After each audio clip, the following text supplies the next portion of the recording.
आरामग्रस्त जीवन शैली के कारण चंडीगढ़ ट्राई सिटी में फैटी लीवर के केसों में भारी इजाफा हुआ है। सुहाना हॉस्पिटल द्वारा फैटी लीवर के प्रति जागरूकता पैदा करने के लिए लीवर बचाव सप्ताह की शुरुआत की गई। इसके बारे में डॉक्टर जेपी सिंह सैनी ने पत्रकारों को संबोधित करके क्या कहा, आइए देखते हैं रितेश कुमार की पूरी रिपोर्ट। आज हम एक बहुत ही इम्पॉर्टेंट टॉपिक जिसमें हम लिवर डिजीज़ को डिस्कस करेंगे और मेनली फैटी लिवर डिजीज़ को डिस्कस करेंगे, ठीक है। और हमने देखा है कि in the due course of time जो लिवर की डिजीज़ हैं वो काफ़ी बढ़ रही हैं और लोग जिनको पता भी नहीं है उनको सिरोसिस ऑफ लिवर से प्रेजेंट कर रहे हैं, ब्लीडिंग के साथ प्रेजेंट कर रहे हैं, ठीक है। इसी को मद्देनज़र रखते हुए हम इस हफ्ते 7 जून से 15 जून तक एक लिवर अवेयरनेस वीक मना रहे हैं, जिसमें हम लिवर के कुछ टेस्ट जिसकी आप अगर मार्केट वैल्यू देखो तो 7-8 हज़ार रुपये है, उसको हम सिर्फ 500 रुपये में एक रजिस्ट्रेशन फ़ीस लेके वो 500 रुपये में हम पूरा लिवर स्क्रीनिंग टेस्ट कर रहे हैं, जिसमें लिवर फंक्शन टेस्ट है, हेपेटाइटिस बी एंड सी की स्क्रीनिंग है, लिवर फाइब्रोस्कैन है, डॉक्टर का कंसल्टेशन है। ये सारा हम एट द कॉस्ट ऑफ 500 ये पूरा 7 से 15 जून तक कर रहे हैं, जिसका कि आपके माध्यम से मैं चाहता हूं कि ज़्यादा से ज़्यादा लोग इस चीज़ का फ़ायदा उठा सकें। थोड़ा सा ब्रीफली मैं आपको एक लिवर डिजीज़ के बारे में बताना चाहता हूं, जिसमें सबसे पहले लिवर हमारा काम क्या करता है, फंक्शंस क्या होते हैं लिवर के। लिवर एक हमारा मेटाबॉलिज्म मशीनरी का एक हेड माना जाता है कि सारा मेटाबॉलिज्म ये हमारी जो बॉडी का है इसको कंट्रोल करता है, हमें एनर्जी देता है और वेस्ट जो प्रोडक्ट हमारी बॉडी में बनते हैं उनको फ़िल्टर करके किडनी के थ्रू निकालने में हेल्प करता है। एक जो हमारी आप जिसको कहते हैं कि डाइजेस्टिव सिस्टम है, जो हमारी डाइजेशन है, उसका एक अहम जो रोल है वो लिवर के थ्रू ही होता है। उसके बिना लिवर की बहुत सी बीमारियां हैं जो कि लिवर को अफेक्ट करती हैं। एंड कॉमनली जो हम सिम्टम देखते हैं कि लिवर के मरीजों को क्या सिम्टम, क्या लक्षण हो सकते हैं, जिसमें भूख ना लगना, आँखों का पीलापन रहना, पेशाब का पीलापन रहना, कई बारी मुंह से या लैट्रिन से खून आना, कई बारी कुछ लोगों के पेट फूल जाता है जिसको हम असाइटिस बोलते हैं, जिसको हम बोलते हैं कि पेट में पानी जमा हो जाता है। वो भी एक इम्पॉर्टेंट लक्षण है जिसको कि लोग कई बार इग्नोर करते हैं, गैस समझ के इग्नोर करते रहते हैं और कई बार वो फिर कॉम्प्लिकेशंस के साथ हमारे पास आते हैं। एक दूसरा इम्पॉर्टेंट है जो कि लिवर डिजीज़ में एन्सेफेलोपैथी हम बोलते हैं, जिसमें मूड डिस्टर्बेंसेस होती हैं, एजिटेशन होती है, नींद कम आती है, ज़्यादा आती है। ये ऐसे लक्षण भी जो है लिवर की वजह से हो सकते हैं। कॉमन लिवर बीमारियां जो हैं जो हम रोज़मर्रा में देखते हैं, इसमें सबसे common alcohol related liver disease है, जो कि हम जब एक्सेस अमाउंट में अल्कोहल एक्सेस अमाउंट में लेते हैं तो धीरे धीरे स्लोली ये अल्कोहल हमारे लिवर को ख़राब करना शुरू कर देती है और ultimately it leads to cirrhosis of liver, जिसको कि हम एंड स्टेज लिवर डिजीज़ कहते हैं। दूसरा इम्पॉर्टेंट बीमारी है हेपेटाइटिस। हेपेटाइटिस इज़ के लिवर में सूजन आ गई, सिंपली अगर हम कहते हैं तो हेपेटाइटिस बहुत से कारणों से हो सकता है, बट इम्पॉर्टेंट इसमें वायरल हेपेटाइटिस है। वायरल हेपेटाइटिस 5-6 तरह का होता है, बट जो कॉमनली हम देखते हैं उसमें हेपेटाइटिस ए और ई है और बी और सी है। जो हेपेटाइटिस ए और ई है वो पानी के थ्रू, गंदे पानी के थ्रू फैलता है, फीको और लूट जिसको हम कहते हैं। और हेपेटाइटिस बी और सी जो कि बॉडी फ्लूइड्स के थ्रू फैलता है, जैसे ब्लड के थ्रू या सीमेन के थ्रू फैल सकता है। हेपेटाइटिस ए और ई जो है दे आर सेल्फ लिमिटिंग, मतलब होते हैं, इंसान को पीलिया होता है, कुछ दिन बुखार भी रहता है, भूख नहीं लगती है, उल्टियाँ आती हैं और इंसान 3 से 6 हफ्ते में धीरे रिकवर कर जाता है। हाउएवर हेपेटाइटिस बी और सी जो हैं ये लॉन्ग टर्म अफेक्ट करते हैं लिवर को और लिवर को परमानेंट डैमेज भी कर सकते हैं और इसका स्क्रीनिंग करना बहुत ज़रूरी है, क्योंकि ये दोनों ट्रीटेबल डिजीज़ हैं जिनको हम दवाइयों से कंट्रोल कर सकते हैं, ट्रीट कर सकते हैं और इवन हेपेटाइटिस सी को तो क्योर भी कर सकते हैं। ऑलमोस्ट 90 to 95% लोगों को हम इसको प्रॉपर दवाई से क्योर कर सकते हैं। अब आता है important topic fatty liver disease, जो हम ये सप्ताह मना रहे हैं फैटी लिवर डिजीज़ के लिए। ये होता है कि जब लिवर में एक्सेस फैट जमा हो जाती है तो धीरे जो लिवर के सेल हैं वो टूटना शुरू कर देते हैं, ख़राब होना शुरू कर देते हैं, जिससे इंसान को कई सारे सिम्टम, बीमारियां आनी शुरू हो जाती हैं। फैटी लिवर डिजीज़ कई बार और बीमारियों के साथ भी एसोसिएटेड होता है, जैसे डायबिटीज़ है, ओबेसिटी है, उसके साथ एसोसिएटेड रहता है और धीरे धीरे स्लोली, इसको हम स्लो किलर बोलते हैं कि धीरे धीरे धीरे में भी 10 साल 15 साल में ये धीरे धीरे लीवर को ख़राब कर देता है। प्रॉपर डाइट, और ये एक पिक्चर मैं दिखा रहा हूँ आपको जिसमें हम देखते हैं कि ये हेल्दी लीवर है और धीरे धीरे जब फैट जमा होती है तो उसको हम बोलते हैं फैटी लीवर, जिसमें सिंपली सिर्फ लीवर में फैट जमा हो रखी है और कुछ नहीं है। अल्ट्रासाउंड जब हम करते हैं तो हमें फैटी लीवर दिखता है, जी पेशेंट का फैटी लीवर है। बट धीरे धीरे विद टाइम ये स्टेज नेक्स्ट स्टेज में चली जाती है जिसको हम नैश बोलते हैं, नॉन अल्कोहलिक स्टीटोहेपेटाइटिस। इस स्टेज में हमारे SGOTPT जो लिवर एंजाइम्स होते हैं वो बढ़ना शुरू कर देते हैं और इंसान को सिम्टम आने शुरू हो जाते हैं। किसी को पेन हो सकती है, फटीग रह सकती है, काम करने का मन ना करना, वीकनेस रहनी, बुखार हल्का हल्का फीवरिश फील करना, ये सारे सिम्टम्स आ सकते हैं जब ये डिज़ीज़ फैटी लीवर से नेक्स्ट स्टेज में जाती है। लास्ट में जब इस पे भी इंसान ध्यान नहीं देता है तो लास्ट स्टेज आती है सिरोसिस ऑफ लिवर, जिसमें लिवर पूरी तरह ख़राब हो जाता है और लिवर के साथ और प्रॉब्लम जैसे पेट में पानी, ब्लीडिंग होना, पीलिया हो जाना, ऐसी सिम्टम्स आने शुरू हो जाते हैं। और ये जो सिरोसिस ऑफ लिवर है ये इरिवर्सिबल है, इसको हम प्रॉपर्ली रिवर्स नहीं कर सकते। बट हाँ, अगर इससे पहली स्टेज में हम डायग्नोज कर लेते हैं, मान लो नेक्स्ट स्टेज में, तो हम इन चीज़ों को with proper guidance and medication इसको रिवर्स कर सकते हैं और इंसान के लिवर को दोबारा नॉर्मलाइज कर सकते हैं। बाकी कुछ अदर डिजीज़ेज़ भी होती हैं जो कि खाने से रिलेटेड नहीं होती हैं, जैसे ऑटोइम्यून डिजीज़ेज़ होती हैं, कुछ जेनेटिक कंडीशन होती हैं, कुछ दवाइयाँ भी हैं जो कि लिवर को ख़राब करती हैं और अननेसेसरली ओवर द काउंटर हमें सारी दवाइयाँ, हर्बल मेडिकेशन, ये सब चाइनीज़ मेडिकेशन नहीं लेनी चाहिए, क्योंकि मोस्ट ऑफ दीज मेडिसिन जो हैं धीरे धीरे हमारे लिवर को ख़राब करती हैं। अब सबसे इम्पॉर्टेंट मुद्दा है कि लिवर की बीमारियों से बचा कैसे जा सके। तो सिंपली अगर हम एक हेल्दी डाइट लेते हैं, अपना वेट मैनेजमेंट रखते हैं, ओबेसिटी को प्रिवेंट करते हैं, अल्कोहल एंड स्मोकिंग का सेवन बड़ा लिमिट में करते हैं, अननेसेसरी दवाइयों का उपयोग नहीं करते, तो हम ये जो लिवर की बीमारियां हैं इनसे कंट्रोल कर सकते हैं। प्रॉपर स्क्रीनिंग, एटलीस्ट साल में एक बार अपने liver function test, hepatitis B and C की स्क्रीनिंग, एक बार साल में अल्ट्रासाउंड, ये बेसिक से टेस्ट हैं। अगर हम ये साल में एक बार कराते हैं तो हमें पता चलता रहेगा कि हमारा लिवर हेल्दी है, प्रॉपरली काम कर रहा है, नहीं कर रहा है, कोई प्रॉब्लम आ रही है तो किस लेवल पे आ रही है और उसको कैसे ठीक करना है, इसकी आप गाइडेंस प्रॉपरली ले सकते हो। सो लिवर डिजीज़ को डायग्नोसिस करने के लिए 3-4 बेसिक से टेस्ट हैं, जिसमें एक लिवर फंक्शन टेस्ट जिसको LFT हम बोलते हैं, एक complete blood count, viral markers हैं, कुछ और टेस्ट। अगर इनमें प्रॉब्लम आती है तो फिर हम फर्दर टेस्ट के लिए एडवाइस करते हैं, जिसमें हम CT, MRI या एक लिवर फाइब्रोस्कैन, इलास्टोग्राफी होता है, इन टेस्टों के ऊपर भी जा सकते हैं, जिससे हम लिवर डिजीज़ को प्रॉपरली डायग्नोज कर सकते हैं। सो टेक होम मैसेज में क्या है कि बहुत सी लिवर की बीमारियां हैं जो इजीली मैनेजेबल हैं, simply with dietary precautions and simply 1-2 screening test करके हम इनको मैनेज कर सकते हैं। अगर हम इनको ठीक नहीं करते हैं तो धीरे धीरे धीरे ये छोटी छोटी बीमारियां भी लिवर को परमानेंटली ख़राब कर सकती हैं और एंड स्टेज लिवर डिजीज, जिसको हम सिरोसिस बोलते हैं, वहाँ तक लेके जा सकती हैं, जिसका फिर कोई क्योर नहीं है उस टाइम पे जाके। सिंपली लिवर ट्रांसप्लांट है जो कि बहुत ही कम्बरसम प्रोसीजर है और उसका सक्सेस रेट भी 80-85% मतलब क्या कि अगर 100 लोग ट्रांसप्लांट कराते हैं तो 15 से 20 लोग नहीं बचते हैं ट्रांसप्लांट कराने के बावजूद भी। सो लास्ट में यही कहूँगा कि हमें अपनी न्यूट्रिशियस डाइट पे फोकस करना चाहिए, रेगुलर फिजिकल एक्सरसाइज करना चाहिए और एक लिवर टेस्ट की स्क्रीनिंग कराते रहना चाहिए, जिससे हमें अपने आप को हम लिवर की बीमारियों से बचा सकें।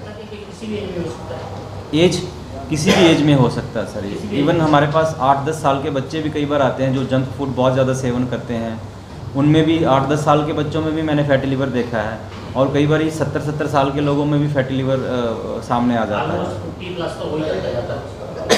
ऐसा नहीं है, अगर जो लोग अपना प्रॉपर डाइट प्रॉपर लेते हैं, कोई परसेंटेज भी होती है कि कितने परसेंट तक मैटर करता है, उससे ज़्यादा कुछ हो जाए? नहीं सर, जनरली जो फैटी लिवर होता है उसको हम 3 ग्रेड, अल्ट्रासाउंड ग्रेडिंग होती है, उसमें 3 ग्रेड में डिवाइड करते हैं, ग्रेड 1, 2, 3, डिपेंडिंग अपॉन कि लिवर में फ़ैट कितनी है उसके हिसाब से, ठीक है।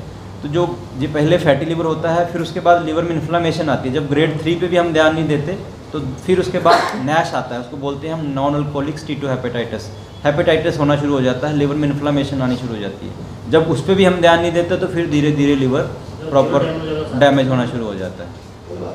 तो जो जी जी जी अभी आपने एक पानी से गंदे पानी से पानी जी। ठीक नहीं है, जी, उससे भी हो जाता है ये। उससे हेपेटाइटिस ए और ई होते हैं सर, जो कि एक लिवर वायरस पे effect तो लिवर पे करता है। वो वायरल इन्फेक्शन होती हैं जो कि लिवर पे इफेक्ट करती हैं, बट उसका अच्छी बात यह है कि वो परमानेंट डैमेज नहीं करती हैं। मेरा क्वेश्चन दो है। जी, एक तो इस रीजन में ये पानी से अफेक्टेड कितने लोग आते हैं आपके पास, कितने कोई फिगर है ऐसी? दूसरा जैसे- एक नैश का नाम जी। अल्कोहलिक और अल्कोहल के अल्कोहलिक की होते हैं ना जो, उनका भी फैटी उनका भी होता है, बिल्कुल। उनका भी लिवर खराब होता है। बिल्कुल। तो वो कितनी मतलब ये कितनी गंदी है जो इस वायर रीजन की? हाँ। चंडीगढ़- मैं अब मोहाली ट्राई सिटी की बात करूँगा ट्राई आपसे। सिटी। जी, जो वायरल हेपेटाइटिस है वो आप देखोगे कि हमारे हॉस्पिटल में डेली एक केस आ जाता है। एक केस डेली ऑलमोस्ट आ जाता है जो हेपेटाइटिस ए या ई से ग्रस्त होता है। तो महीने का आप मान के चलो कि 20 से 25 लोग हमारे पास आते हैं जिनको हेपेटाइटिस ए या ई होता है। और बट ये 99% ऑफ ये लोग ऐसे होते हैं जो रिकवर कर जाते हैं, ठीक है। इनमें कोई लॉन्ग टर्म मैनेज नहीं होता है, लॉन्ग टर्म प्रॉब्लम्स नहीं आती हैं।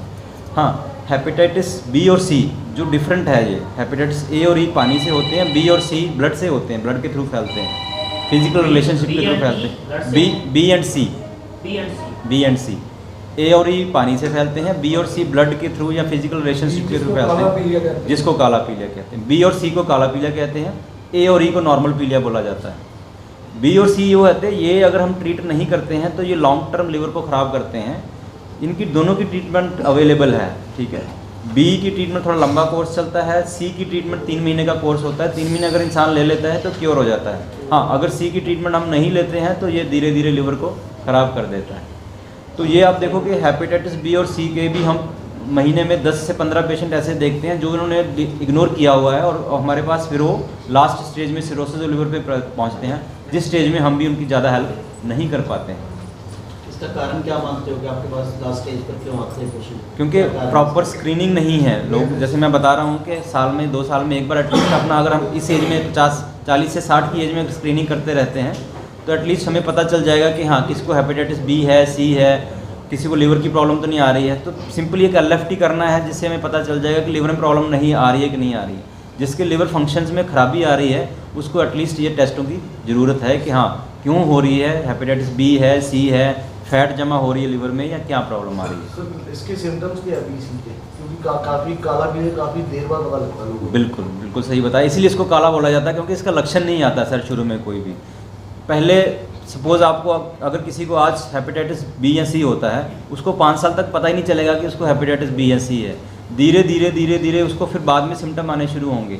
अगर हम ये 5 साल में उसको स्क्रीनिंग कर लेते हैं एक बार, ठीक है, उसमें हो सकता है थोड़े से लिवर के टेस्ट में गड़बड़ आए जो कि इग्नोर कर देते हैं लोग कई बार। SGOT PT मान लो किसी का 30 नॉर्मल है, अगर किसी के 35 है, 40 है, वो सोचता नहीं नॉर्मल सा है, कोई बात नहीं, थोड़ा सा बड़ा हुआ है, कोई बात नहीं। बट हम वो जब इग्नोर करते चलते हैं तो स्क्रीन नहीं करते कि हेपेटाइटिस बी या सी, फिर अल्टीमेटली 5 साल 10 साल बाद वो लिवर ख़राब होकर हमें मिलता है कि लिवर तो ख़राब हो गया। अब वो 5 साल पहले वाली जो ट्रीटमेंट थी अब नहीं कर सकते हम, क्योंकि अब तो ऑलरेडी जो विंडो थी हमने वो खो दी, वो जो ट्रीटमेंट की थी। डॉक्टर साहब, जैसे कई लोग होते हैं, जैसे आयुर्वेदिक में बोलते हैं कि आप मैक्सिमम लिक्विड दो, पानी पियो, क्या इसका कोई इफेक्ट होता है? इसमें एक्स्ट्रा पानी पीने से, ज़्यादा पानी पिएंगे तो क्या लिवर में कोई इफेक्ट रहेगा? एज सच पानी का कोई बहुत ज़्यादा बेनिफिट लिवर को नहीं है, बट ये होता है कि लिवर जो पानी हम जब एक्सेस लेते हैं तो एक्सेस यूरिनेशन होती है, जो बॉडी के टॉक्सिन्स होते हैं, यूरिया, अमोनिया वगैरह, वो वॉश आउट हो जाते हैं हमारी बॉडी से। उससे ये होता है कि जो मेटाबॉलिज्म है हमारा, जो वो ईजी हो जाता है, स्ट्रांग हो जाता है। बट हाँ, अगर किसी को लिवर की बीमारी हो, ज़्यादा पानी पिएगा तो ठीक हो जाएगा, ऐसा नहीं होता है। This is basically preventive measure, not a therapeutic measure. Male and female में कितना है? नहीं लिवर का रेशियो किसमें ज़्यादा है? एक आपका और क्वेश्चन था, सॉरी मैं बताना भूल गया, जो आपने पूछा था कि अल्कोहल की वजह से और नॉन अल्कोहल की वजह से कितने के पेशेंट हमारे पास आ रहे हैं। हाँ। सर इस टाइम पे अगर हम मुझसे पूछो तो 50% रेशो जो मेरे पास लिवर की प्रॉब्लम्स के साथ पेशेंट आ रहे हैं, अगर मेल पेशेंट देखा जाए प्रोडोमिनेटली, 50% तो लिवर अल्कोहल की वजह से है। 50% ऐसे पेशेंट आ रहे हैं जो अल्कोहल बिल्कुल नहीं पीते हैं, जिनको डायबिटीज़ है या जिनको और प्रॉब्लम्स हैं, ओबेसिटी है, उनके भी लिवर के टेस्टों में बहुत गड़बड़ आ रही है। मेन जो है ये कंसर्न है कि जो लोग बिल्कुल सोचते हैं कि मैं तो दारू नहीं पीता, मेरा लिवर ठीक रहेगा, उनके लिवर में भी प्रॉब्लम्स आ रही हैं इस टाइम पे। That is because of the sedentary lifestyle, that is because lack of awareness, obesity है, डायबिटीज़ है, ये सारी चीज़ें हैं जो कि इसको अफेक्ट कर रही हैं। डॉक्टर साहब, जैसे आप 7 से 15 के बीच में कैंप की बात कर रहे थे जो भी हॉस्पिटल में चले, जी। इसका भी चार्जेस हॉस्पिटल की तरफ से 500 रखा आपने टेस्ट जी के लिए। जी जी जी। लेकिन आगे जो टेस्ट होते हैं जैसे हमारा ये है, सीटी स्कैन है, कुछ और, उसमें भी कुछ पेशेंट को है कि नहीं है, रिबेट वगैरह कुछ मिलेगा कि नहीं, अगर कोई यहाँ पर आता होगा? सर ऑलमोस्ट जो हमने ये 4 टेस्ट लिखे हैं, LFT, फाइब्रोस्कैन, इसमें हमें 90% ऑफ द डिजीज़ेज जो है पता चल जाती हैं लिवर की, और डायग्नोसिस हमारा एक बेसिक बन जाता है।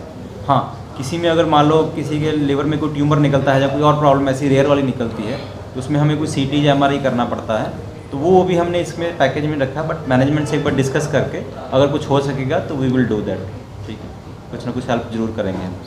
तो लोगों में अवेयरनेस के लिए क्या कर रहे हो? मैक्सिमम मतलब लोग इसका पार्टिसिपेट करें, इसमें आके बेनिफिट उठाएं, इसके लिए क्या किया जा रहा है हॉस्पिटल की तरफ से? सर एक तो हम जो भी हॉस्पिटल में जितने भी पेशेंट आ रहे हैं उनको एक अवेयरनेस दे रहे हैं, हमने स्टैंडी लगवाई हुई है सारे के, ये हम वीक मना रहे हैं। सोशल मीडिया पे हॉस्पिटल की तरफ से, बाकी लोगों की तरफ से, फेसबुक, व्हाट्सएप पे भी हम सर्कुलेट कर रहे हैं ताकि ज़्यादा से ज़्यादा लोगों के पास से हमारा मैसेज पहुँचे। कुछ आप कहना चाहते हैं? देखिए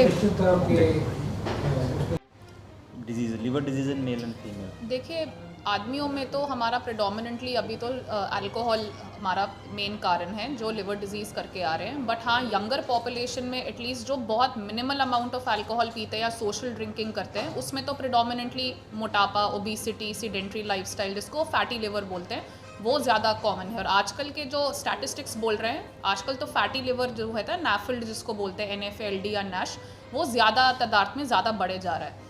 फीमेल्स में, मेल्स में, फीमेल्स में तो हमारा फैटी लिवर तो है ही, साथ में और एसोसिएटेड कंडीशंस होती हैं जो जैसे ओबेसिटी बढ़ा सकती हैं, जैसे थायराइड के कोई प्रॉब्लम्स हो गए, जैसे हाइपोथायरॉयडिज्म हो गया, और सीडेंट्री लाइफस्टाइल तो होता ही है, तो वो सारी चीज़ें, डायबिटीज़ हो गया, तो वो ज़्यादा फैट एक्यूमुलेशन करके फैटी लिवर के कारण हैं। भूख ना लगना भी इसके लिए? अगर सूजन आती है लिवर में तो सबसे इम्पॉर्टेंट जो सिम्टम आता है वो भूख ना लगना, लॉस ऑफ एपेटाइट ही है। ऐसा कुछ लोग ना सोशल मीडिया पे अलग अलग चीज़ें डाल देते हैं। अभी लास्ट टाइम मैंने एक ऐसी देखा था कि जो गन्ने का जूस लोग पीते हैं, क्या उससे भी इफेक्ट होता है? ऐसा कोई इसका कोई साइंटिफिक एविडेंस नहीं है सर। बेसिकली जो मैंने बताया ना कि हाइड्रेशन है, अब गर्मी के मौसम में अगर आप हाइड्रेट रखोगे अपने आप को, उससे टॉक्सिन रिमूव होंगे, ठीक है, यूरिन से ज़्यादा यूरिन आएगा, बॉडी वॉश आउट होगी। वही एज सच कोई गन्ने के जूस का लिवर पे कोई एज सच कोई यूजफुल इफेक्ट नहीं है।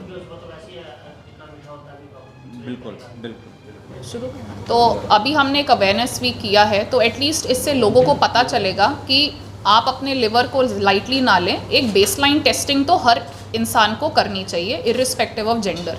तो एक LFT, हमारा वायरल मार्कर्स, एक अल्ट्रासाउंड, इससे तो एटलीस्ट पता लग जाएगा कि लिवर में सूजन है या नहीं, लिवर में फैट जमा हो रहा है नहीं। अगर हम अर्ली स्टेज में ये सब पकड़ लेते हैं तो डाइटरी मैनेजमेंट, अगर कोई मेडिकेशन देना है, अगर कोई और कंडीशंस हैं जो फैट बढ़ा रही हैं, जैसे डायबिटीज़ हो गया, थायराइड हो गया, कुछ और हो गया, तो उसको हम सही पॉइंट पे रोक के उसका ट्रीटमेंट करके ये सारी चीज़ें कंट्रोल में कर सकते हैं। ब्लड टेस्ट में नहीं आता सब कुछ ये इसका? सब ब्लड टेस्ट, हाँ जी। ब्लड टेस्ट एक स्क्रीनिंग टेस्ट है सर, है ना। अगर ब्लड टेस्ट में अगर ब्लड टेस्ट नॉर्मल है तो 90% चांस है, कोई दिक्कत नहीं है। बट अगर ब्लड टेस्ट में थोड़ी गड़बड़ आ रही है तो फिर आगे टेस्टिंग की ज़रूरत पड़ती है, जिसमें हम अल्ट्रासाउंड, वायरल मार्कर करते हैं। हाँ, अगर गड़बड़ है तो, अगर नॉर्मल है तो फिर हम उसको लीव कर सकते हैं कि नहीं छोड़ सकते। मतलब CBC भी कंप्लीट कर LFT अगर किसी LFT का नॉर्मल है हाँ।